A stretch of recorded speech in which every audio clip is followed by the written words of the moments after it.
raison. Comment peut-on expliquer qu'il y a des PDG? Il y a des ministres qui roulent carrosse, de belles voitures, mais sur des routes défoncées, des nids de poules partout. Mais ils veulent qu'on le voit à travers les vitres qu'ils roulent de voitures. Là, il n'y a pas de route bitumée, il n'y a rien. Et la population marche à pied, il n'y a pas de bus pour la population. Mais nous ne pouvons pas avaler ces couleuvres. L'écrivain que je suis a le rôle d'observer la société et de dénoncer ces maux qui rongent la société congolaise dans laquelle nous vivons et pour laquelle nous travaillons afin qu'un jour elle puisse aspirer à un bonheur collectif. Je m'adari, à la page 81, vous avez parlé d'une république abattoir. Et là, vous accusez, je ne sais pas, le gouvernement, déjà comme depuis l'époque de Diego Cao jusqu'à nos jours. Et là, vous parlez de la trahison. Qui a trahi le destin commun du peuple congolais? Ah ben, c'est nous-mêmes. C'est nous-mêmes. Un pays à part les niveaux d'éducation, la densité intellectuelle qu'un pays peut avoir. Pour qu'un pays puisse se hisser à un certain niveau, il a besoin d'un leadership fort, patriotique, engagé et sincère. Ce ne sont pas les diplômes en général qui développent un pays. Vous voyez ça? Parce que quelqu'un peut avoir son diplôme, son doctorat, ceci et cela, il n'a pas le sens de leadership, il va se limiter à sa maison. Bon, il a son boulot, il a son salaire, il a sa voiture, il a son épouse, ses enfants, le reste, ça ne le concerne pas. Celui-là ne peut pas diriger.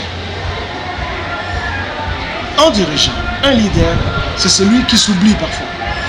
Et surtout, c'est celui qui se sacrifie. C'est ça un dirigeant.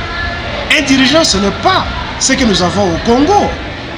Une bande de goinfres dont le ventre est plein là. Et vous voyez, il y a cette siamoiserie. Tout le monde a un gros ventre, un signe de richesse, pendant que la population est maigrichonne. Vous voyez la télévision congolaise, que ce soit les journalistes, que ce soit les images de la population qu'on nous montre, mais tout le monde est rachitique. C'est comme si on était au Soudan. Tout le monde a maigri, tout le monde a vieilli.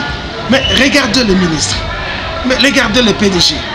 Mais tout le monde est ventripotent.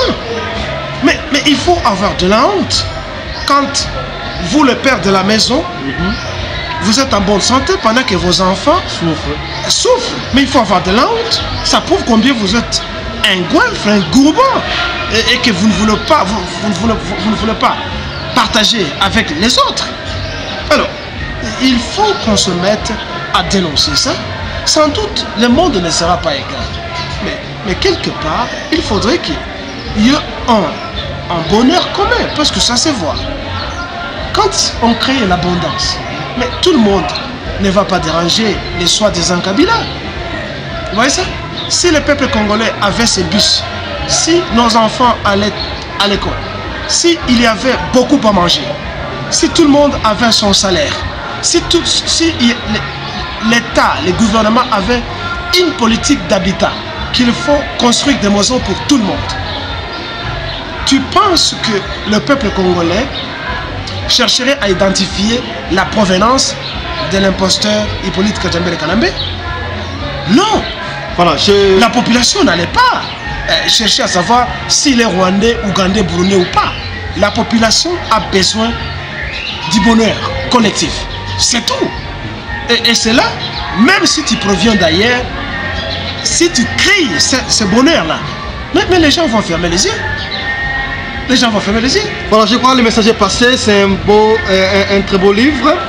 La bille est chauffée. Je voudrais juste remarquer que je ne suis pas seulement un poète. D'ailleurs, je n'écris plus de poèmes. Je suis un dramaturge. J'écris des pièces théâtrales.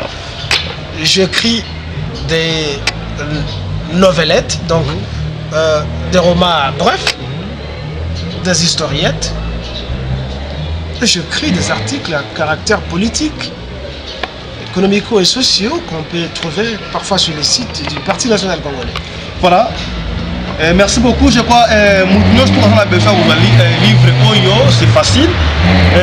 Au Bengi numéro 7, au Lekina bureau, en Europe, au Bengi bureau, il y a rdcongoinfo.com.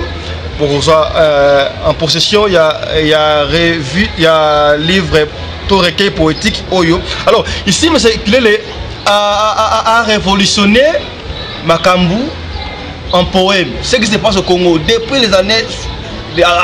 Depuis l'époque de Diego Cao jusqu'à nos jours, il a essayé d'expliquer quelles sont les faiblesses, il a donné des remèdes, qu'est-ce que nous pouvons faire pour que le Congo puisse aller de l'avant.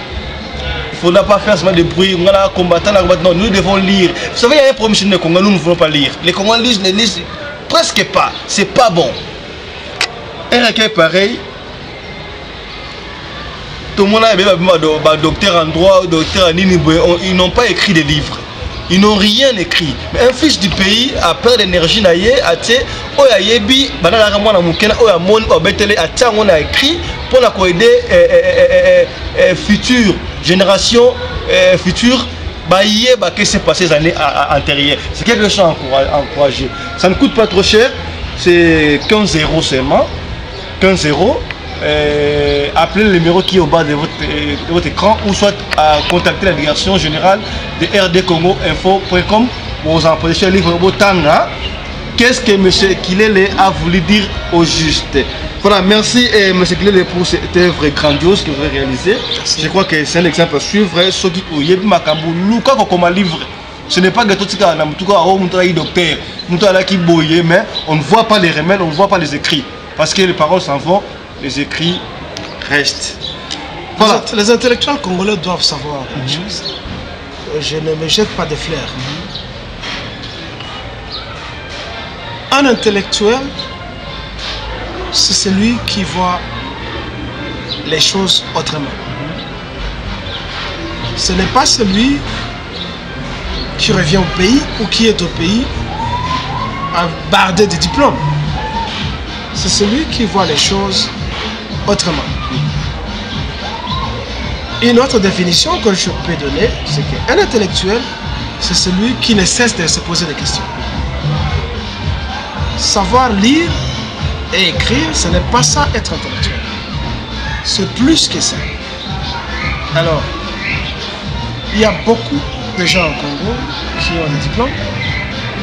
J'encourage tout le monde de pouvoir écrire quelque chose qui vient de la tête.